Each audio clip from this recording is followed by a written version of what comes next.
ഇന്ന് നമ്മൾ കയ്യോന്നി കൈക്കലാക്കാൻ ഇറങ്ങിയതാണ്. ഒരു കയ്യോന്നിയെങ്കിലും വേരോടെ കൊണ്ടുവന്ന് മണ്ണിൽ കുഴിച്ചിട്ടാൽ ഇടയ്ക്കൊക്കെ നമുക്ക് എണ്ണ കാച്ചാൻ ഉപയോഗിക്കാം. നീലയും വെള്ളയും നിറത്തിലുള്ള ശംഖുപുഷ്പങ്ങൾ വീട്ടിലെ ഔഷധത്തോട്ടത്തിന് കൂടുതൽ മിഴിവേകി.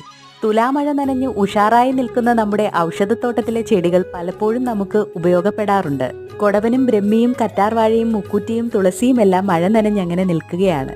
മുടിയിൽ തേക്കാനുള്ള എണ്ണ കാച്ചാനായി ഇവയിൽ ആവശ്യമുള്ളവയൊക്കെ എടുത്ത് നേരെ അടുക്കളയിലേക്ക്. ഔഷധ സസ്യങ്ങൾ ഇടിച്ചു പിഴിഞ്ഞ് നീരെടുത്ത് വെളിച്ചെണ്ണയും കൂടി ചേർത്ത് തിളപ്പിച്ച് കറ്റാർവാഴ ജെല്ലും ചെറിയുള്ളിയും ചെമ്പരത്തിപ്പൂ ഇതളും കറിവേപ്പിലയും നീലയമരിപ്പൊടിയും ചേർത്ത് തയ്യാറാക്കിയ കാച്ചെണ്ണ കുപ്പിയിലാക്കി.